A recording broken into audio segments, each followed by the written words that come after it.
안녕하세요. 부천 성인문예학교 해오름반 사회 수업을 시작하겠습니다. 우리 교과서는 70조 이 소득과 소비 그 첫 번째 단원으로 합리적인 소비 생활에 대해서 공부하기로 하겠습니다. 그러면 학습 목표 여러분도 큰 소리로 함께 읽어보세요. 첫 번째, 소득의 뜻과 종류를 설명할 수 있다. 소득이란 무엇인지, 그리고 소득의 종류에는 어떤 것이 있는지 설명할 수 있어야 합니다. 두 번째, 합리적인 소비를 계획할 수 있다. 우리가 돈을 쓰는 것을 소비라고 하는데요.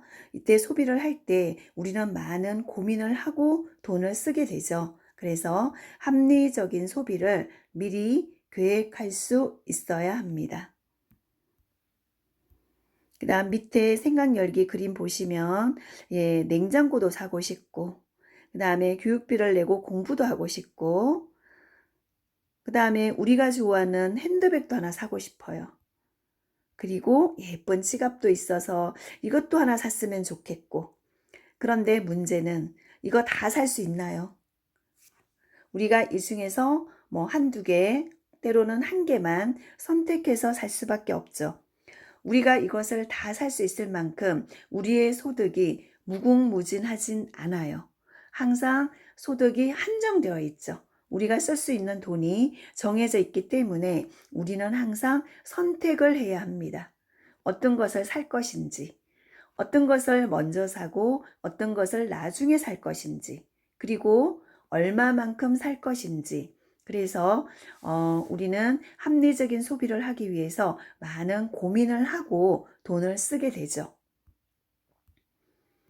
여기서 무엇을 먼저 살까요? 이런 고민을 하게 됩니다.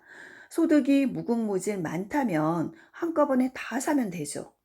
그렇지만 우리에게는 소득이 한정되어 있기 때문에 우리는 순서도 정해야겠고 양도 정해야 되겠죠. 얼마만큼만 살 것인지. 그래서 이런 합리적인 소비 생활을 하는 데 있어서 우리는 이제 많은 고민을 해야 되고, 그래서 어떤 고민을 해야 하는지 한번 살펴보기로 하겠습니다.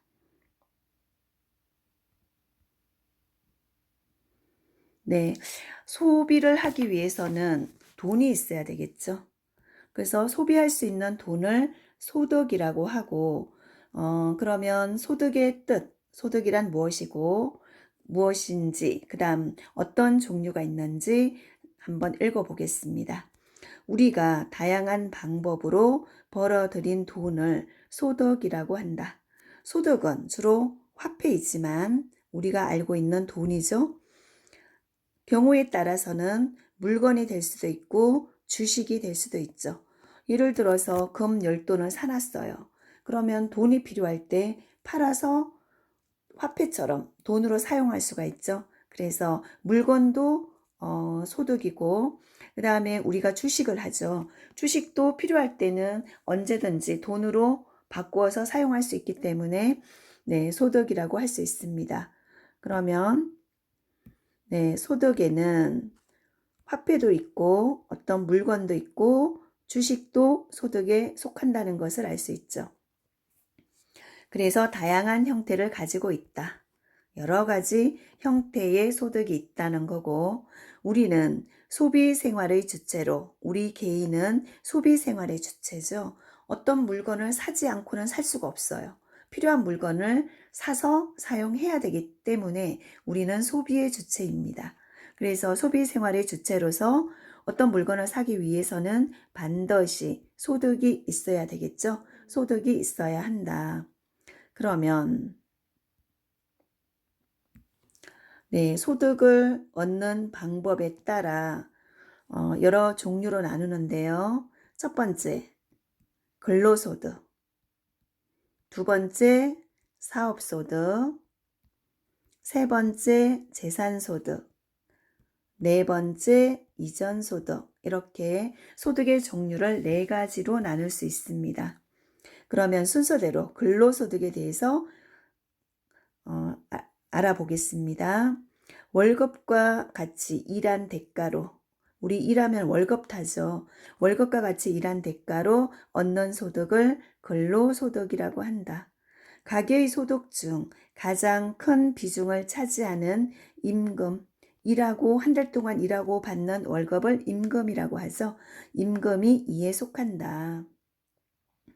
그 다음 두 번째는 사업소득이에요. 가게나 회사를 직접 운영하는 사장님들, 사장님들이 얻는 소득을 사업소득이라고 하죠. 이번에 코로나 때문에 여러 사장님들이 너무도 어려웠었죠. 사업소득이 많지가 않았어요. 그래서 어쨌든 가게나 회사를 운영해서 얻는 소득을 사업소득이라고 한다.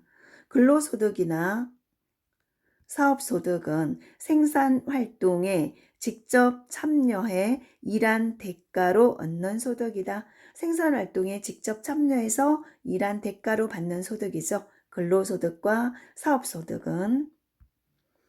그 다음 재산소득에 대해서 보겠습니다. 이와 다르게 재산소득은 가지고 있는 재산을 이용해서 얻는 소득이다. 다른 사람에게 돈을 빌려주거나 저축으로 받게 되는 이자를 받게 되죠. 돈을 빌려주거나 저축을 하면 이자를 받게 돼요. 그래서 이런 이자 소득이나 땅이나 집, 건물 등을 빌려주고 받는 임대소득. 임대소득은 재산소득에 들어간다는 거죠.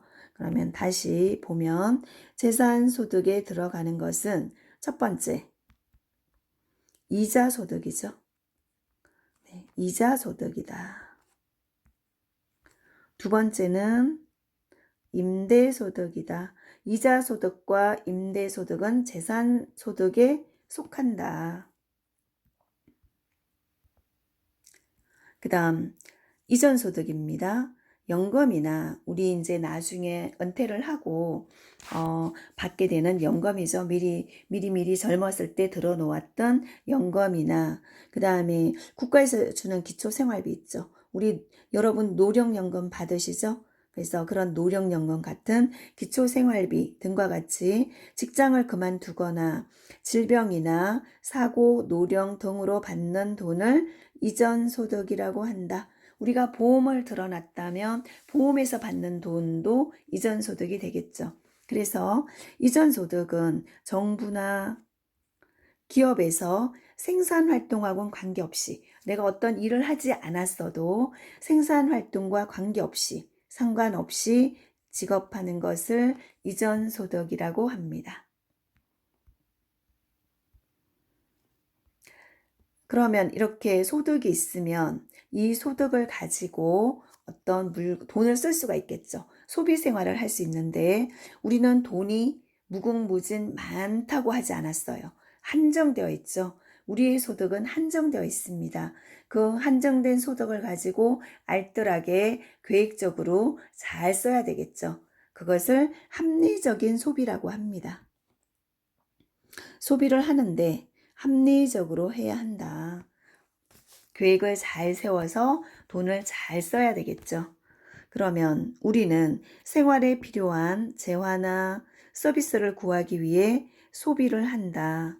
더 좋은 물건을 사고 싶고 또 더 많이 갚고 싶기도 하고 경제 생활을 안정적으로 하고 그 다음 미래 생활에 대비도 해야 되죠. 미래 생활에 대비하기 위해서 저축도 해야 한다.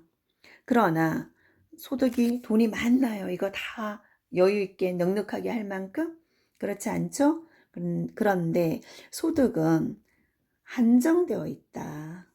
한정된 소득 때문에 소비의 규모는 소득의 크기에 맞추어야 한다. 300만 원 버는데 500만 원을 쓴다면 어떻게 되겠어요? 빚쟁이가 되겠죠? 그래서 소비의 규모는 내 소득의 크기보다 더 크면 안 되겠죠? 그래서 소득의 크기에 맞추어야 한다. 소득을 잘 이용하여 조금 올려보겠습니다. 네. 소득을 잘 이용하여 비용은 되도록 적게 들고 돈은 조금 들고 만족은 최대로 크게 했으면 좋겠죠. 그래서 최대로 얻을 수 있도록 합리적인 소비를 해야 하는 것이다. 소득 수준을 고려하여 언제 살 것인지, 어떤 것을 살 것인지 이렇게 먼저 어떤 것을 먼저 소비할지 결정해야 한다. 미리 계획을 세워야 한다는 거죠. 언제 소비할 것인지, 어떤 것을 소비할 것인지, 또 얼마만큼 살 것인지, 이런 것을 미리 결정을 해서 합리적인 소비를 해야 된다는 거죠.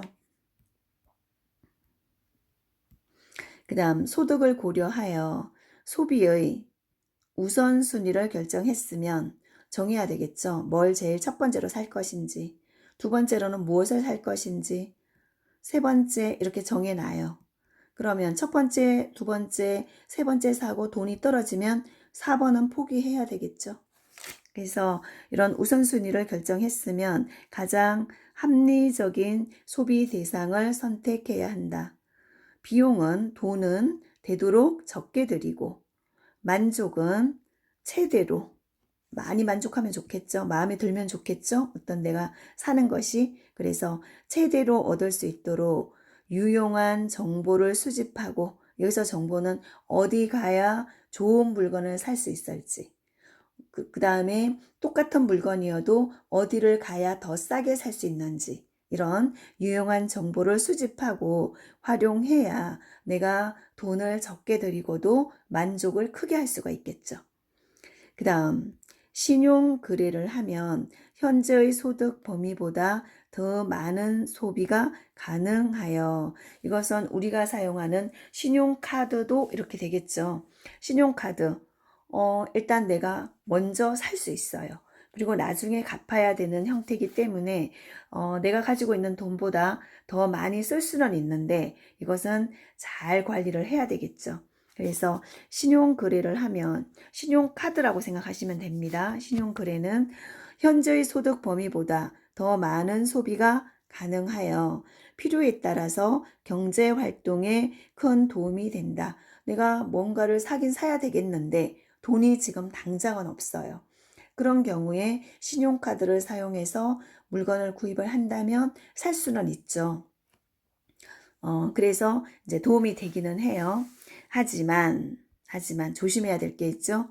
무분별한 신용거래는 금융거래에 불이익이 생길 수 있으므로 소득의 범위를 넘지 않아야 되겠죠. 그래서 소득의 범위를 넘지 않도록 주의해야 한다. 신용거래는 소득의 범위를 넘지 않도록 주의해야 한다. 물건을 먼저 사고 돈을 나중에 갚는 형태이기 때문에 내가 갚을 수 있을 만큼 물건을 구입을 해야 되겠죠. 그러면 생각 다지기 한번 보겠습니다.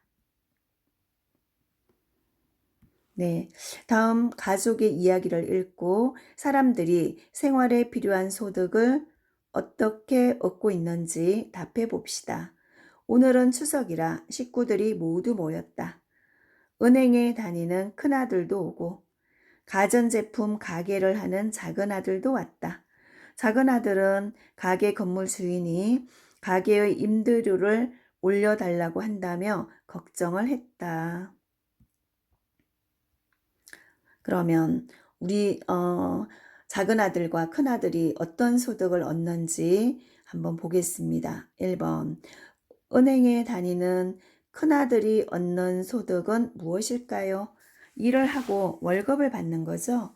이것은 일한 대가로 받는 돈, 임금을 받고 있어요. 그래서 근로소득이죠. 근로소득. 그 다음 2번 가전제품 가게를 운영하는 작은아들이 얻는 소득은 무엇입니까? 가게를 직접 운영하는 거니까 사장님인 거죠. 그래서 사업소득입니다. 내가 직접 사업을 해서 얻는 소득. 사업소득. 그 다음에 작은아들의 가게 주인이 월세를 올려달라고 한다 그랬죠. 가게 건물 주인이 얻는 소득. 건물의 주인이 얻는 소득은 건물을 임대를 하고 임대소득을 얻는 거죠. 임대소득은 어디에 들어가죠? 재산소득에 들어가죠. 재산소득이다. 그 다음 2번. 문장에 알맞은 말을 골라 동그라미 표 해봅시다. 소비자는 소득을 잘 이용해 비용은 되도록이면 적게 들여야 되죠. 적게 들이고 여기 동그라미 하시면 됩니다. 이거 다 하니까 헷갈릴 것 같아서 다시 보겠습니다. 소비자는 소득을 잘 이용해 비용은 되도록 적게 들이고 만족은 최대로 얻을 수 있도록 합리적인 소비 습관을 가져야 삶의 질을 높일 수 있다. 그래서 여기는 비용은 적게, 만족은 최대로 이렇게 동그라미 하면 되겠습니다. 그 다음 74쪽에 지금까지 배운 내용을 한번 정리해 보겠습니다.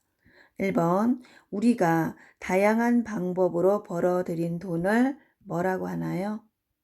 소득이라고 하죠. 소득. 그 다음 2번, 그러면 우리가 벌어들인 돈은 여러 가지 종류가 있었죠. 첫 번째, 소득을 얻는 방법에 따라서 첫 번째, 근로소득이 있었고, 두 번째, 사업소득이 있었고, 세 번째, 재산소득.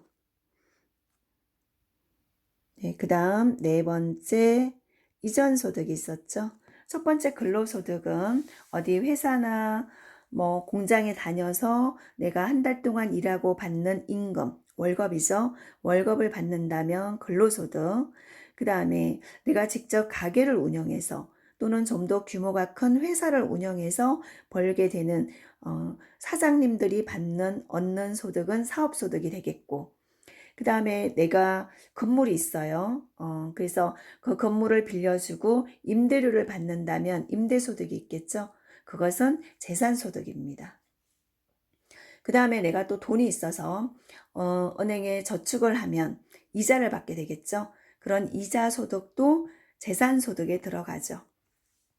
그래서 재산소득에는 임대소득과 이자소득이 들어가고, 그 다음에 우리가 나이 들어서 은퇴를 하고 연금을 보험회사에서 연금을 받을 수도 있고 나라 정부에서 노령연금 받을 수 있죠. 여러분 노령연금 받고 계시죠? 그것은 이전소득에 들어갑니다. 이렇게 소득의 종류를 살펴보았습니다. 3번, 소득을 고려해 소비의 우선순위를 결정하고 가장 합리적인 소비를 해야 한다. 왜 그렇죠? 돈이 많지 않기 때문이죠. 우리가 필요한 거 다 사서 쓸 수가 없죠.